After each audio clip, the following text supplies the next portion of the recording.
അങ്ങനെ പൊന്മാൻ കണ്ടു. ഹോട്ട്സ്റ്റാറിൽ ഇപ്പോൾ സ്ട്രീമിംഗ് ആരംഭിച്ചിട്ടുണ്ട്. ഞാനൊരു തിയേറ്ററിൽ മിസ്സാക്കിയ പടമാണ്. ഇപ്പോൾ OTT വന്നപ്പോഴാണ് ഞാൻ കണ്ടത്.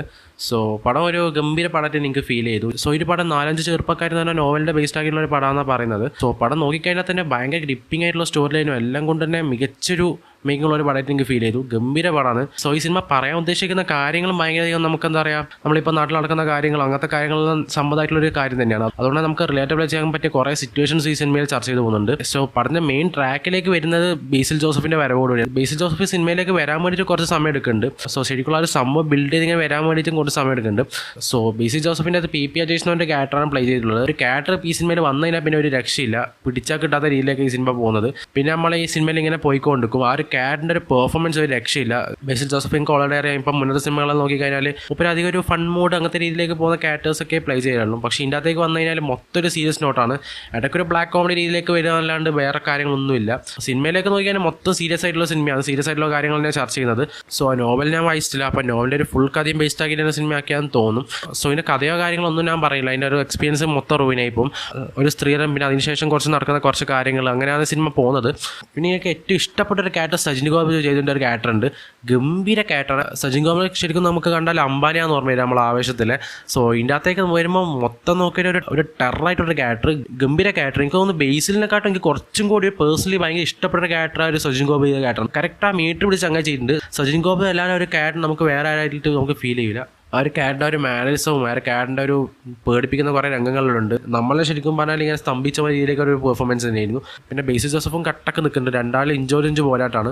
സോ ഈ ഒരു പെർഫോമൻസ് വൈസ് കണ്ടിരിക്കാൻ നല്ല രസമുണ്ട്. പിന്നെ ഇവർ തമ്മിൽ റൈവലറിയും കാര്യങ്ങളെല്ലാം വരുന്നുണ്ട്. എസ്പെഷ്യലി ക്ലൈമാക്സ് പോർഷനിലൊക്കെ എത്തുമ്പോൾ സാധനം വേറെ ലെവലിലേക്കാണ് പോകുന്നത്. ഈ സിനിമ തുടക്കത്തെ അവസാനം വരെ നോക്കിക്കഴിഞ്ഞാൽ ഗ്രാഫ് ഇങ്ങനെ പൊന്തി പോവുകയും ചെയ്യുന്നു.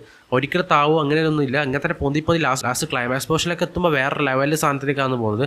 പിന്നെ മ്യൂസിക് നൈസ് അത്യാവശ്യം നല്ലോണം പഠിച്ചിട്ടുണ്ട്. പക്ഷേ സജിൻ ഗോപി വരുമ്പോൾ മൂപ്പർക്ക് കൊടുക്കൊരു മ്യൂസിക് ഉണ്ട്, ഒരു പിടിമുറുകുന്ന സൗണ്ട് എഫക്ട്സ് ഒക്കെ ഉണ്ട്. അതൊരു ഗംഭീരമാണ്. നല്ല ഇങ്ങനെ ബ്ലെൻഡ് ചെയ്ത് നിൽക്കുന്ന ആ ഒരു സംഭവമല്ലോ. പിന്നെ പൊന്മാൻ എന്ന് പറഞ്ഞ ടൈറ്റിൽ ഇതിനകത്ത് പെർഫെക്റ്റ് ആണ്. ആപ്റ്റായിട്ട് എനിക്ക് തോന്നി. പൊന്മാൻ എന്ന് പറയുമ്പോൾ കിങ് ഫിഷർ എന്ന് പറഞ്ഞൊരു അർത്ഥമുണ്ട്. പിന്നെ പൊന്മാൻ ഒരു ഗോൾഡ് മാൻ എന്നുള്ള രീതിയിലുണ്ട്.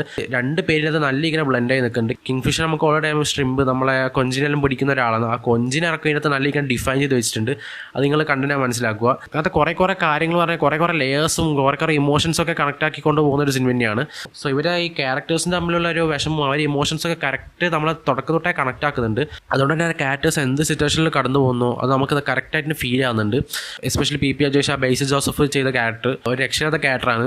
ബേസിൽ ജോസഫ് ചെയ്തതിൽ one of the best character എനിക്ക് ഫീൽ ചെയ്തു. മൂപ്പര് നല്ല ഇങ്ങനെ ഒരു സീരിയസ് മോഡൊക്കെ നല്ല ഇങ്ങനെ പെർഫോം ചെയ്തിട്ടുണ്ട്. പിന്നെ ഇതിനകത്ത് കുറേ മോട്ടിവേഷൻ ഡയലോഗ്സ് ഒക്കെ ഉണ്ട്. എസ്പെഷ്യലി മിഡിൽ ക്ലാസ് ഫാമിലിക്കൊക്കെ നല്ല ഇങ്ങനെ ഫോക്കസ് ചെയ്ത് കുറേ മോട്ടിവേഷൻ ഡയലോഗ്സ് പോലത്തെ രീതിയിലേക്കുള്ള കുറേ ഡയലോഗ്സ് ഒക്കെ ഉണ്ട്.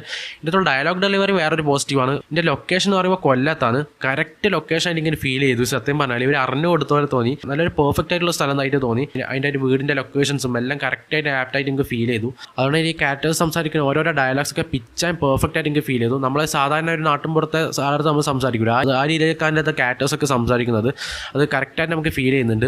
അവരുടെ മാനറിസം എല്ലാം കാണിക്കുന്നു. ഫസ്റ്റിന് ആ കൊല്ലം ഫുള്ളി ആ പ്ലേസ് ലൊക്കേഷനിലൊക്കെ ഇങ്ങനെ കറങ്ങി കാണിച്ചാൽ സിനിമ തുടങ്ങുന്നുണ്ട് ടൈറ്റിൽ കാർഡൊക്കെ കാണിക്കുമ്പോൾ. സോ പടം നൈസാണ്. പിന്നെ ലാസ്റ്റ് ക്ലൈമാക്സിൽ ബേസിൽ ജോസഫ് പറഞ്ഞ സ്റ്റേറ്റ്മെൻ്റ് ഒക്കെ ഉണ്ട്.